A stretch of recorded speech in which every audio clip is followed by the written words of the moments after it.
Alright boys, welcome back to another video on the channel. Today we are going to be continuing the pirate game because I have nothing else to do.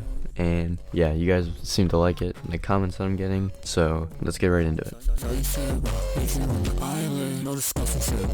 So basically what I want to start off with is showing you guys something very awesome that I had done in about probably an hour or so from when. It took about an hour, maybe 2 hours.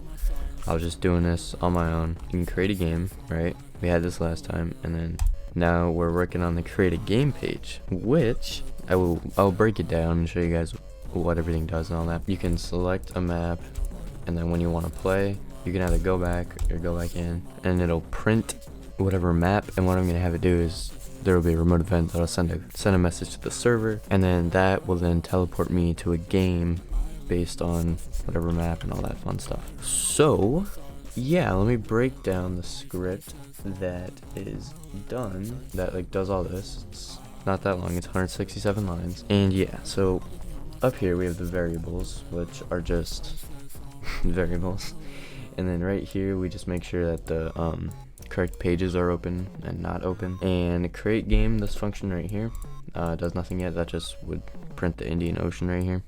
Set different color and different position. These are for the different easy, medium, hard game modes. Make sure that they have different colors and they line up from easiest to hardest. The reset game mode, this will just go back to the create a game page. Make sure that nothing has selected and both of the pages are reset. And then the select game mode is run whenever the solo button is clicked when you create a game, or whenever you select a game mode. Obviously when you're going to create a game, like solos, co-op, all that fun stuff. And basically what this does is it would set the create game page so it's visible, and then we set all the stats and all that fun stuff to whatever the page is and all that, and then it'll wait half a second to make sure all these maps are loaded. For the map in the maps folder, which is in right here in the replicate storage, different map that you can go to and all that fun stuff.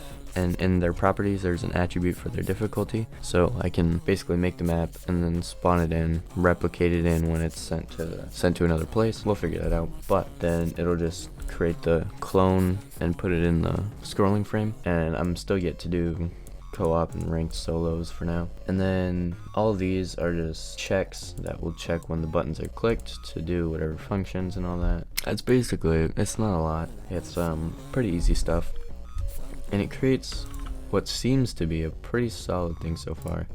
Whenever you click on these, since they don't load because they're not actually set up yet, I don't have them create functions or anything, or create maps or anything. And then we still have got the sword, which obviously we don't want that in the lobby.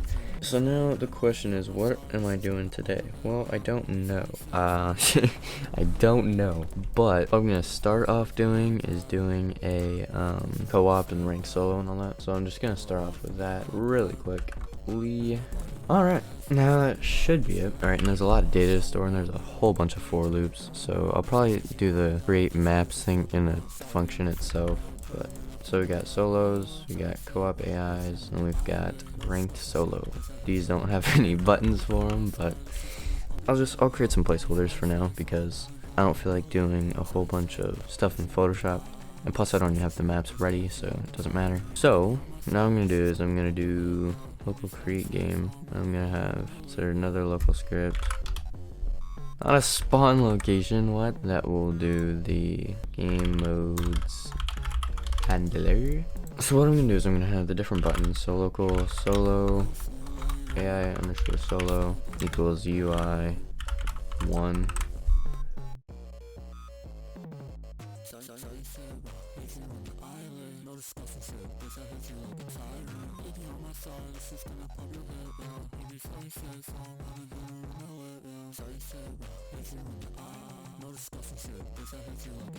Alright, there we go. Now that should be A-OK. Alright, so wins, losses, kills, win, losses, kills, win, losses, kills. So, and look at this data. This data is huge. There's so much already, and it's literally nothing actually happens or works yet. So that's weird. I have these on the different oceans because it's a pirate game, and obviously pirates oceans, that makes sense, it should. And yeah, so this is the font that I was looking for. This is oh dude, this is I love this font. So there we go. Alright, so those still work. That's cool. These still work. That's cool. And if I were to like select one, awesome. Awesome. Alright. Now, what I'm going to do. Alright, so I've decided what I want to do. I want to create like GUI that'll show like their name, their health, their level, their experience, all that fun stuff. And I want to base it off of like an RPG type of thing. So, alright, so I basically got the entire UI done and did some rework on it to make the bars and all that work. So let me run this through. So we've got the name of the player, obviously, and then we've got the health bar and the level bar and the player head. I'll show you in game. So in here we've got the health and the level, and I moved the create game button up here, so it's just better.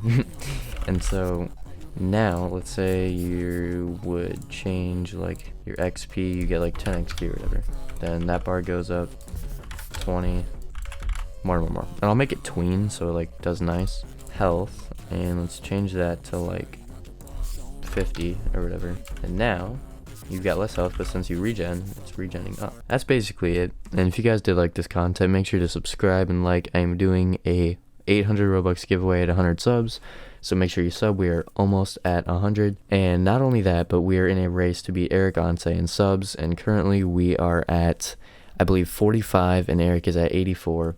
And what we have to do is we're racing him to 1,000 subs. So if you guys could make sure to sub, I'll see you on the next one.